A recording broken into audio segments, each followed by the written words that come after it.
In 2003, Linkin Park released what I believe to be the greatest album of all time, Meteora. This album, from start to finish, takes you to a whole new world that you always want to return to. This work has some seriously heavy, underrated riffs that are largely what inspired me to pick up a guitar in the first place. Today, I'm pleased to share with you how to play Hit the Floor, an absolute banger. I'll break down every riff in this song step by step so that way you'll be able to play the whole thing by the time this lesson is over. Not only is this a wildly heavy track, but it's also very easy to play. Stay tuned because I'll be giving away a super sweet bonus and you're not going to want to miss out on it. So grab your axe, take a seat, and let's get ready to rock.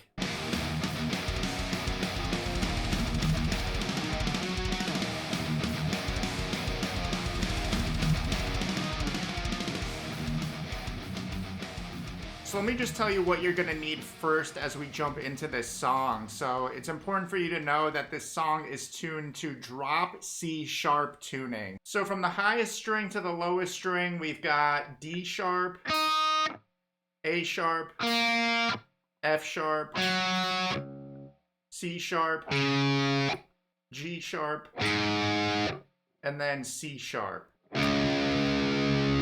It's pretty much just drop D tuning, but every string is tuned down an extra half step. And of course, since we're working with something pretty heavy, you're going to want to have some high gain distorted tones. So I'm just going to share with you what I'm using real quick. I happen to be using an amp simulator, so I've got my guitar plugged into an interface, which is then plugged into my computer. I'm using Reaper, which is a digital audio workstation that I can use to create music, but in this case, I'm using this whole setup as an amplifier. And the specific plugin I'm using to be the final step in this whole chain is the Amped Roots plugin. So I'm at the noon preset on that, but I did modify things just a little bit. I've got a noise gate running, and I also cranked up the drive pedal. So now as we dive in and start learning how to actually play this song, and you're all set up to do so, I want to set you up even more with something that's pretty exciting that'll help make these heavy riffs sound even better for you. And it's my Elite Tones cheat sheet, and it's a completely free resource that shows you how to dial in killer amp tones. So if that's something you're having a hard time with, this is definitely the tool for you. It even includes direct links to some of my favorite free amp sims, like the one I just showed you, and that'll automatically give you a ton of new heavy tone options to start exploring right away. It even shows you how to make those digital amp simulators sound like authentic physical amplifiers. You can grab it right now for free just by clicking the link in the description, or by going to zacksharguitar.com. So all the riffs in this song are basically a variation of one riff. And so this sort of starts out in a rhythm pattern that goes up, down, up, down, down, up, down. And of course, I'm referring to the direction of your picking. So just get used to that on, you can just sort of mute your strings and go up, down, up, down, down, up, down. So with that rhythm in mind, you're going to want to start with an upstroke on the lowest string here. I'm going to be referring to these string names by their standard tuning string names, their E standard string names, just because I think people are most familiar with that terminology, even though we are, like I said, in drop C sharp tuning. So again, what you're going to do, you're going to start by hitting the open lowest string, the low E string, and you're going to hit that with an upstroke, followed by fret 4 of that string with a downstroke, and then you're going to hit the open low E string again. So here are those first 3 notes. Then you're just going to play fret 1 of that string.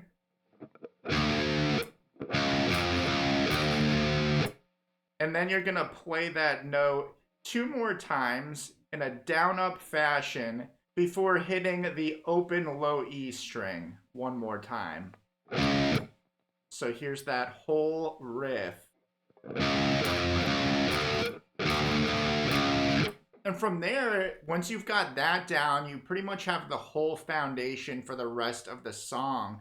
Because as that repeats, it transitions into the chorus, which looks very similar. And everything is pretty much played the same way, but instead of the single note on those strings, you're going to be using power chords by barring the lowest 3 strings of the frets we just played those single notes on. But before that, it sort of transitions into a little segue here, starting with the open power chord where you just play the open lowest strings, and you're going to hit that with an upstroke. And then you're going to play fret 8, barring the lowest 3 strings on there.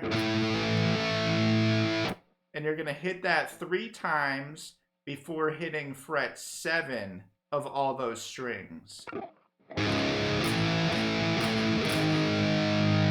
Up, down, up, down, up. And then you're going to go back to the familiar territory we started out with by hitting the open lowest 3 strings with an upstroke, fret 4 of those strings with a downstroke. So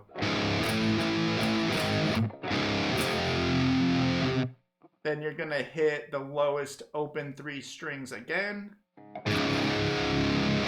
Then you're going to hit those same strings with a downstroke, but you're going to play fret 1 on the lowest 3 strings. And you're going to hit that again, but twice,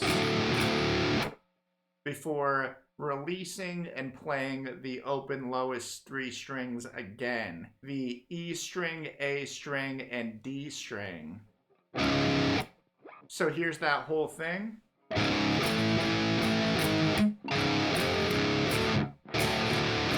So those are the main riffs in the song. They actually open the song, and here's what we've got so far all together before we finish it off.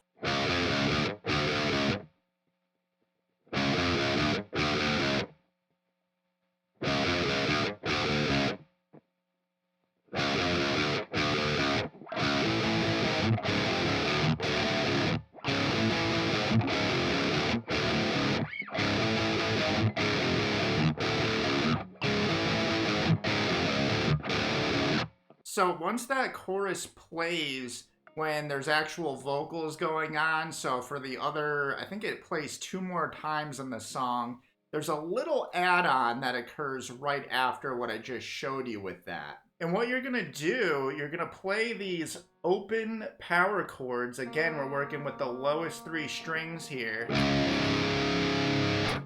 But you're going to hit it 4 times, each time for the duration of an 8th note, and you're going to hit them with upstrokes. So you can almost ghost pick, where you don't actually play the notes, but you kind of move your hand as if you're strumming along. And then you, of course, hit those chords on the way up for the upstrokes. So you ghost to the downstrokes, and then you actually play the upstrokes.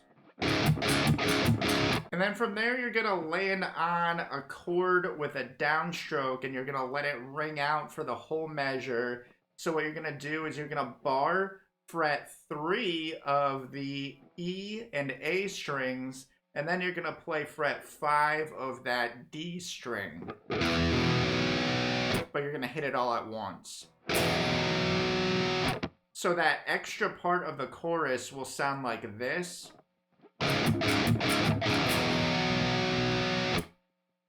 And then the same thing happens. It alternates between that, and then instead of playing that chord I just showed you, you're going to shift it down and play the same thing starting on fret 1 of the low E and A strings, and then fret 3 of the D string.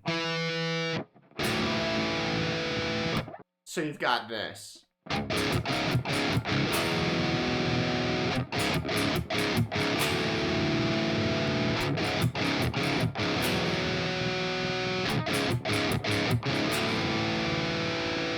So at the very end of this song, just as a little bonus here, you hear some pretty interesting production techniques used. Of course, there's some added effects, but when that riff is played that I showed you,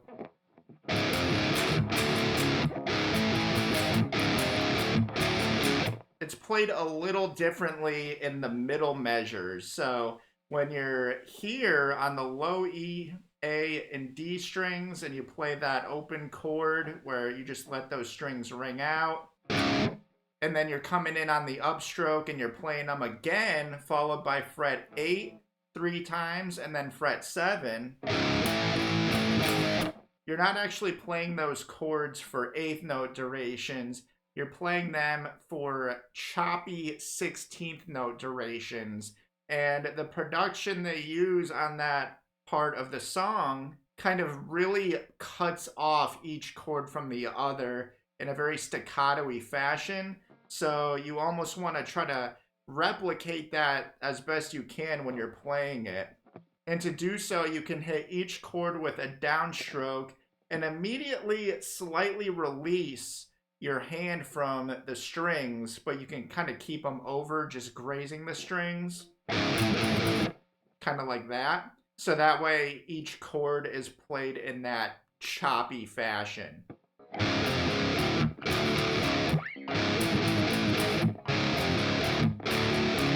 So now let's play the full chorus and then the outro of this song.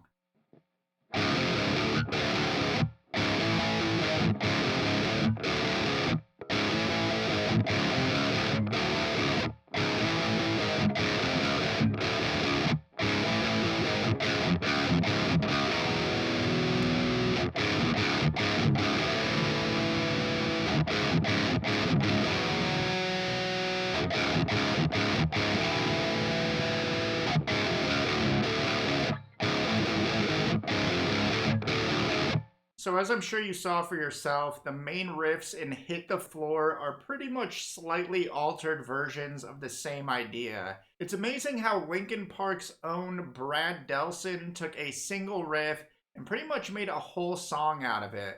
Sometimes it's the simplest ideas that are the most memorable and make the loudest statements. The biggest thing you'll likely need to be mindful of after learning this song is timing. Hit the Floor is very rhythm focused, so make sure you're hitting each note and chord on the beat when playing along. And if you're looking for ways to make your playing of this song and just your playing in general sound even better, don't forget to download my free Elite Tones cheat sheet if you have not done so already.